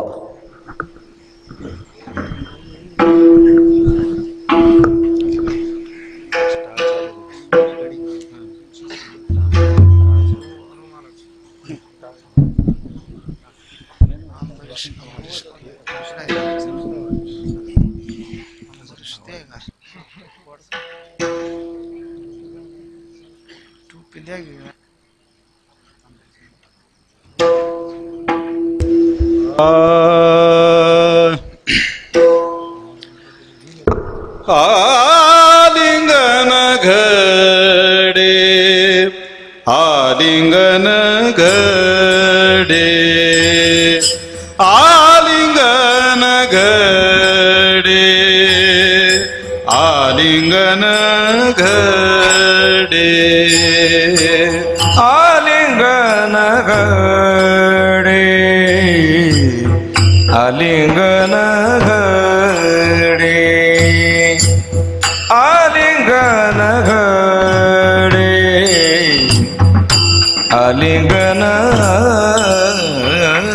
घडे आलिंगन घडे आलिंगन घडे आलिंगन घडे आलिंगन घडे आलिंगन घडे आलिंगन घडे आलिंगन घडे आलिंगन घडे मोक्ष सायुजता जोडे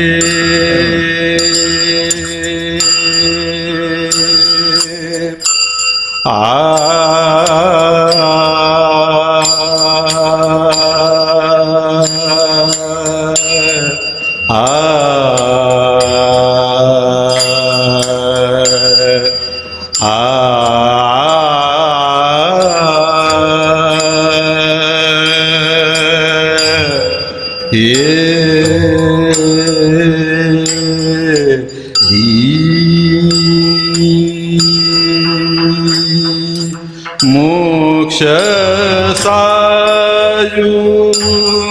सायुजता जोडे ऐसा संता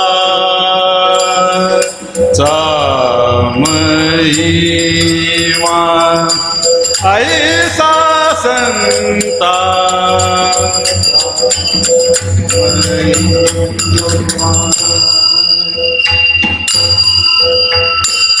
मोक्ष सायोजता जोडे मोक्ष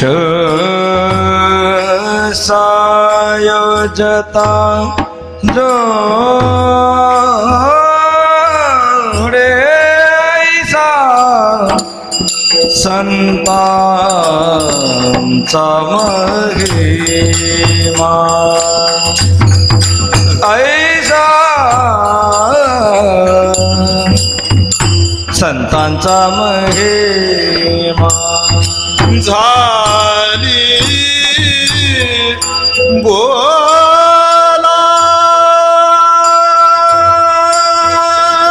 बोलायाची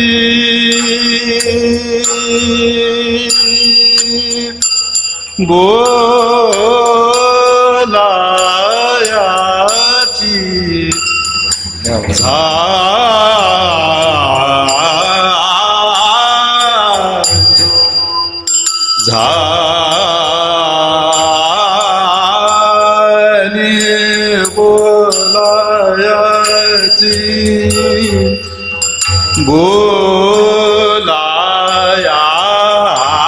बोलायाची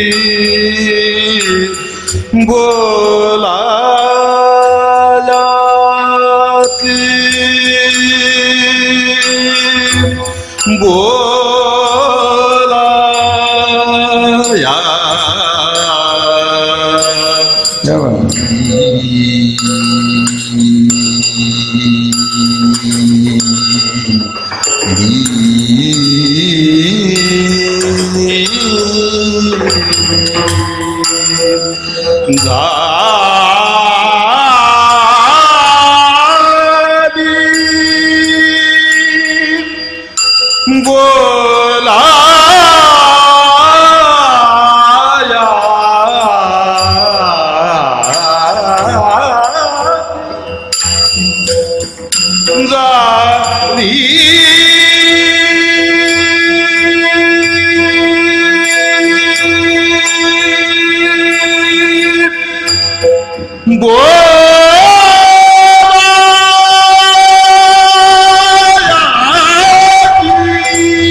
क्या बात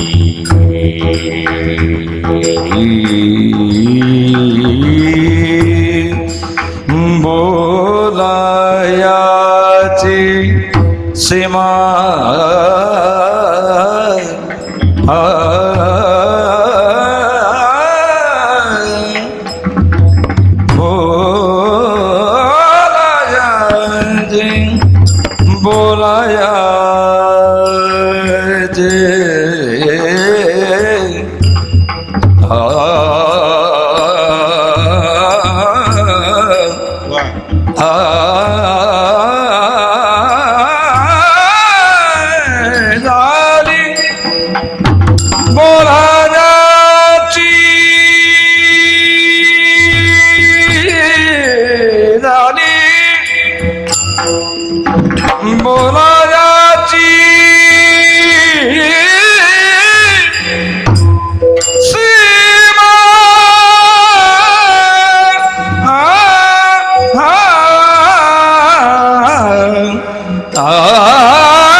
झाली झाली बोलायची झाली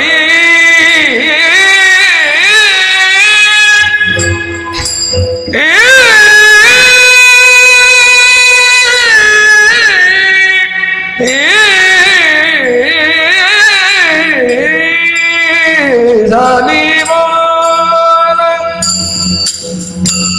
याची सीमा झाली बोलायची सीमा ऐसा संतांचा महिमा ऐसा संतांचा महिमा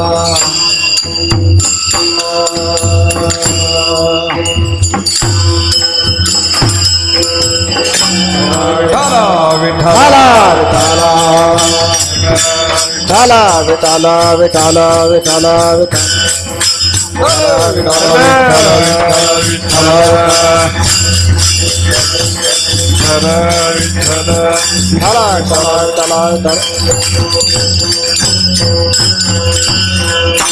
आलिंगन घडे मोक्ष सायुज्यता जोडे ऐसा संतांचा महिमा झाली बोला याची सीमा. संत शिरोमणी जगद्गुरु तुकाराम महाराज या अभंगातून जो संतांचा शक्तिरूप महिमा स्वरूप महिमा या संबंधाने चिंतन व्यक्त करतात, त्याच्यात शक्तिरूप महिमानाचं चिंतन पण असं पाहिलं की साधू पुरुषांच्या केवळ आलिंगन मात्रानं मोक्ष मिळतो.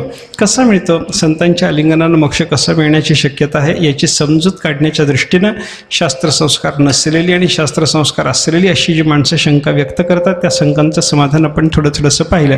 संतांच्या आलिंगन मात्रानं संत आपल्या हृदयातलं ज्ञान साधकाच्या हृदयात संक्रमित करू शकतात आणि त्या योगाने आपल्याला मोक्षप्राप्तीची व्यवस्था होते, सायुज्य मोक्ष मिळतो असं महाराजांनी चिंतन केलं. आणि पुढं महाराज बोलले ऐसा संताचा महिमा, हा संताचा महिमा आहे. झाली बोला याची सीमा. याच्या पलीकडे काही सांगतात का? महाराजांनी सांगितलं नाही, याच्या पलीकडे बोलण्याची आमची सीमा संपलेली आहे. बरं, अजून काही संताचा महिमा सांगा. याच्या पलीकडे सांगता येत नाही, अलीकडे सांगा. त्याला महाराजांनी सांगितलं तीर्थे पर्वकाळ अवघी पाया पे सकळ. पवित्र करण्याच्या कामात समर्थ असलेली तीर्थ, सगळ्या जगाला पवित्र करण्याच्या कामात समर्थ असलेले पर्वकाळ संताच्या चरणाजवळ स्वतः पवित्र होण्याकरता येतात. हा संताचा महिमा आहे. विठ्ठल विठ्ठल.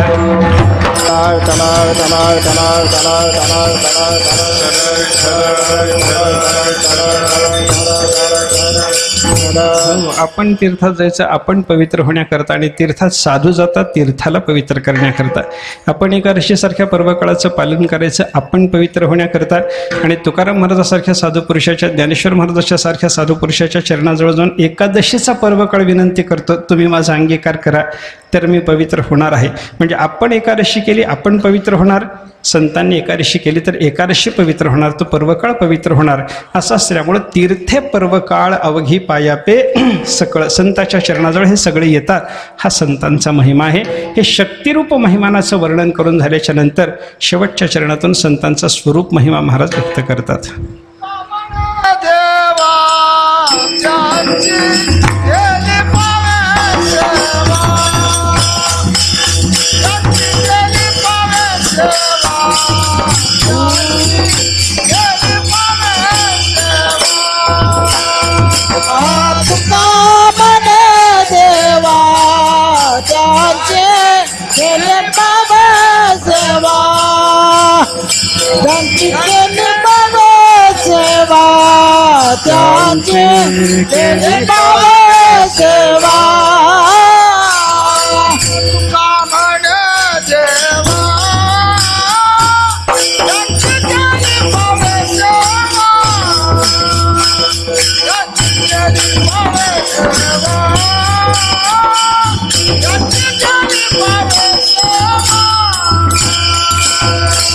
तुका म्हणे देवा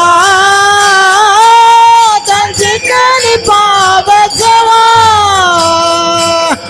त्यांची केली पावे सेवा, त्यांची केली पावे सेवा.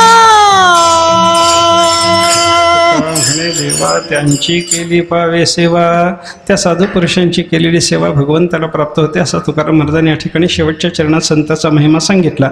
सेवा करायची साधूची आणि प्राप्त होणार देवाला. याचा अर्थ काय आहे? संत महात्मा देवरूप झालेला आहे म्हणून भगवद रूपतेला प्राप्त झालेल्या संताला त्या संताची केलेली सेवा देवाला प्राप्त होते असं वर्णन त्याच्या संबंधात केलेलं जुळतं. भगवद रूपता नसेल ऐका तर संताची केलेली सेवा देवाला प्राप्त होण्याचं दुसरं काही कारण नाही. संताची केलेली सेवा देवाला प्राप्त होते याचा अर्थ देव आणि संत यांच्यामध्ये अभेद झाला आणि संत महात्मा परमात्मा रूप आहे अशा पद्धतीचं वर्णन या चरणातून अशा वेगळ्या पद्धतीनं मांडून तुकाराम महाराजांनी संताचा स्वरूप महिमाही आपल्याला सांगितलेला आहे. पहिल्या 2 चरणातून पहिल्या आणि तिसऱ्या चरणातून शक्तिरूप महिमानाचं वर्णन केलं आणि शेवटच्या चरणातून तुकाराम महाराजांनी वेगळ्या भाषेमध्ये संतांच्या स्वरूप महिमानाचं वर्णन केलं. अशा शक्ती आणि स्वरूप महिमानाने संपन्न असलेले जे संत महात्मे त्यांचा मी हा महिमा सांगितला. ऐसा संताचा महिमा. याच्या पुढं काही बोलता महाराज म्हणतात झाली बोला याची सीमा. त्यांच्या बोलण्याची सीमा झाली. साधू पुरुषाचं वर्णन करत असताना बोलणं संपतं. त्याचं कारण काय? त्यांचा महिमा संपला म्हणून बोलणं संपतं असं नाही बरं का. महिमानम यदुत्कीर्त्य तव संह्रियते वचः श्रमेण तदशक्त्या वा न गुणानाम इयत्तया. त्या साधू पुरुषाच्या ठिकाणच्या गुणाची इयत्ता झाली, मर्यादा झाली म्हणून आम्ही बोलणं थांबवतो, आमच्या बोलण्याची सीमा झाली असं नाही. श्रमेण आम्ही थकलो म्हणून बोलणं थांबवतो आणि आम्ही वर्णन करू शकत नाही म्हणून बोलणं थांबवतो. विठ्ठल विठ्ठल.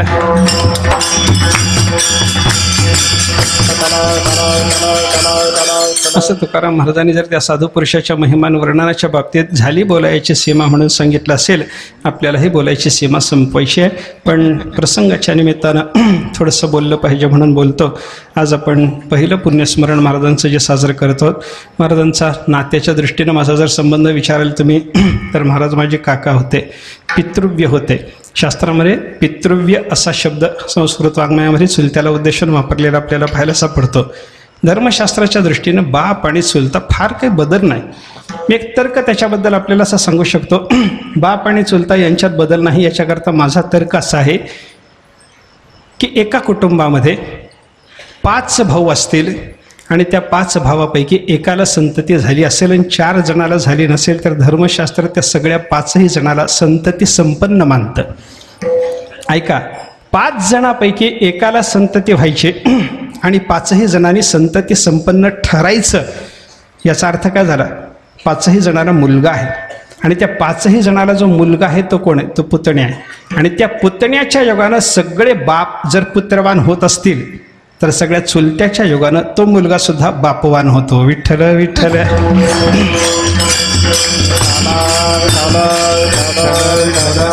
म्हणून बापामध्ये आणि चुलत्यामध्ये या तर्काच्या आधारानं माझा विचार थोडासा चूक असेल बरोबर असेल, मोठसमोर जाणकार माणसं आहेत त्यांनी मला ते परत सांगावं.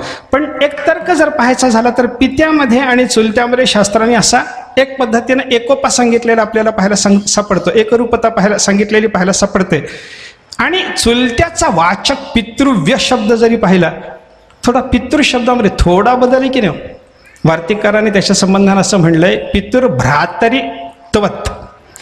पित्याचा भाऊ या अर्थाने पितृशब्दावरून त्वत प्रत्यय करण्याने पितृव्य शब्दाची सिद्धी जर असेल, फार काही बदल नाही. पितृ आणि पितृव्य बदल काही झाला नाही. एका अक्षराने जरी बदल झालेला असला तरी तो एका अक्षराचा बदल एका दृष्टीने एकरूपतेत जर पर्यवसित करून घ्यायचा झाला तर भेद का सिन्नाड एक वेलांटीच आड. हरी आणि हरामध्ये भेद करणाऱ्या माणसाला जशी एक वेलांटी आडवी येते तशी बाप आणि चुलत्यामध्ये भेद करणाऱ्या माणसाला एक त्व प्रत्यय आडवा येतो. विठ्ठल विठ्ठल.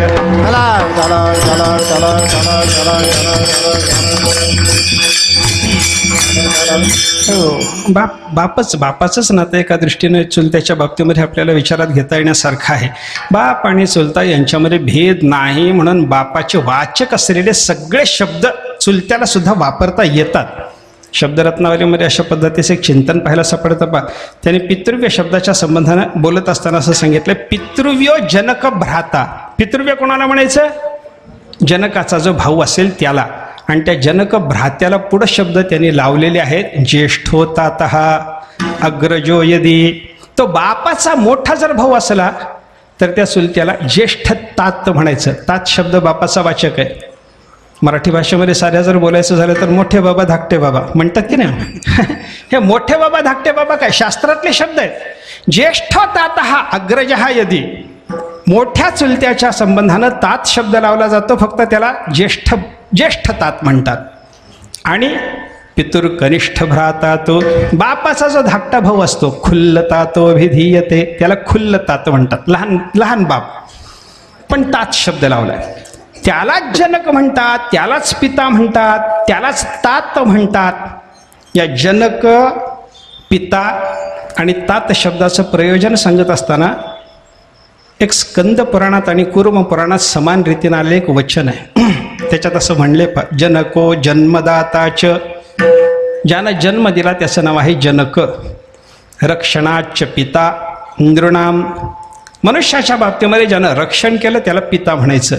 आणि तातो विस्तीर्ण करणात, तात शब्द जो बापाला लावला जातो त्याचं कारण काय आहे? विस्तीर्ण करणात, त्याचा विकास घडवण्याचं काम ज्यानं केलेलं आहे. कारण तत धातू विस्तारे अर्थ नाही बरं का, मया ततमिदम सर्व, व्यापन विस्तीर्ण करण्याच्या दृष्टीनं असलेल्या तत शब्दापासून सिद्ध झालेला तात शब्द जर आपण पाहिला तर जो विस्तार करतो, विकास करतो, त्याला म्हणायचे तात. आणि विकास करणारा तात या अर्थाने जो तात शब्द आहे तो जर चुलत्याला खुल्लतात किंवा ज्येष्ठतात म्हणून लागत असेल तर ताताचं काम म्हणजे चुलत्याचं काम जे आहे ते बापाच्या सारखंच विस्तार करण्याचं असू शकतं. विठ्ठल विठ्ठल.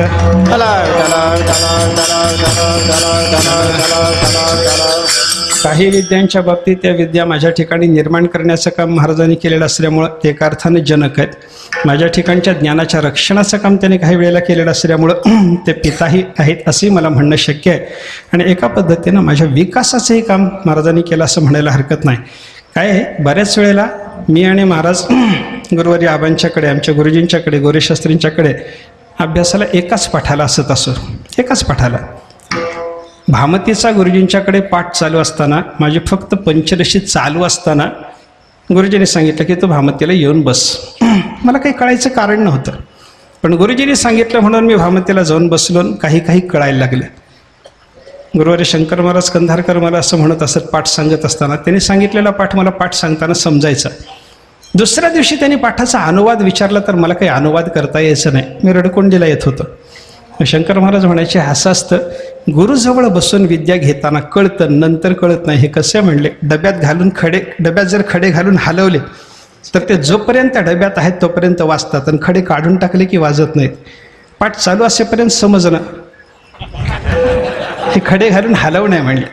आणि पाठ संपल्यावर न समजणं, खडे काढून टाकलेला रिकामा डबा वाजवण्यासारखं असं द्या. आम्ही जे पाठाला जात होतो त्या पाठामध्ये आमच्या वेगळ्या पद्धतीनं विनोदानं आमचा फार सुंदर पाठ चालायचा. आदरणीय बाळशास्त्री हरिदास आमच्या पाठाला असायचे, आदरणीय निवृत्तीबा वक्ते आमच्या पाठाला असायचे, आणि या सगळ्यांच्या सहवासामध्ये आनंदाने आमचा पाठ चालायचा. गुरुजीशी विनोद करणं सुद्धा आमचं काही वेळेला चालायचं. तात विस्तीर्ण करण्यात या संदर्भात मला बोलायचं होतं म्हणून मी एक उदाहरण आपल्याला सांगतो.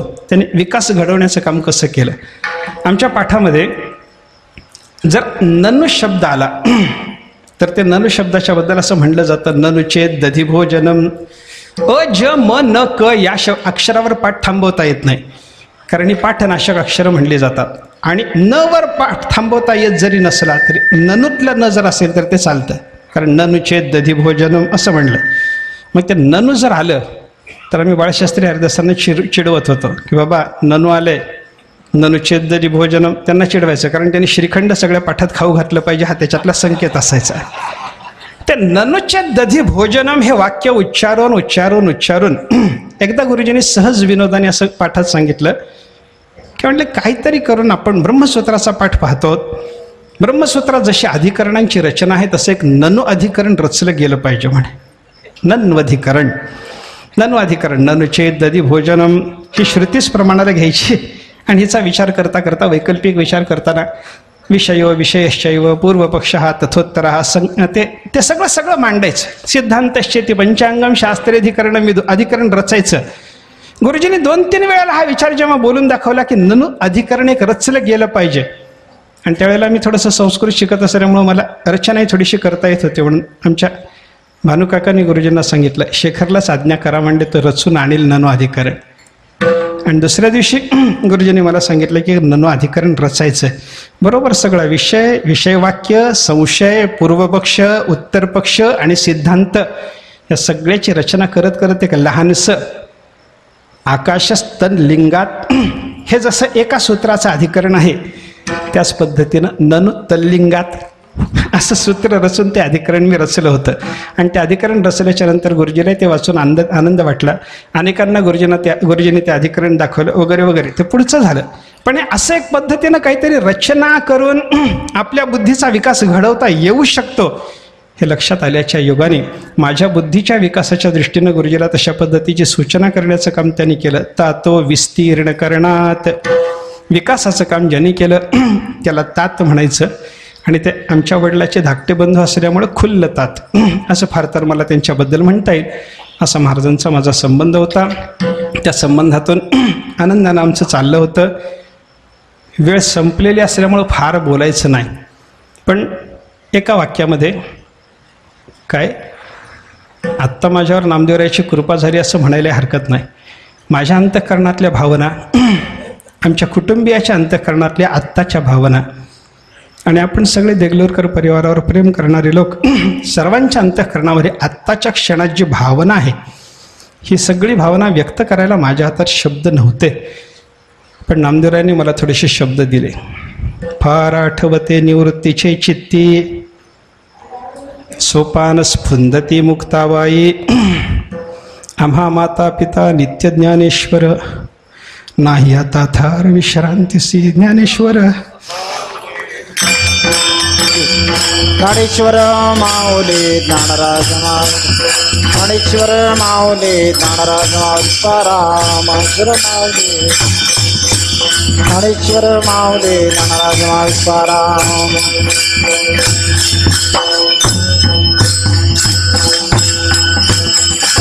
विठ्ठल जय जय विठ्ठल, विठ्ठल जय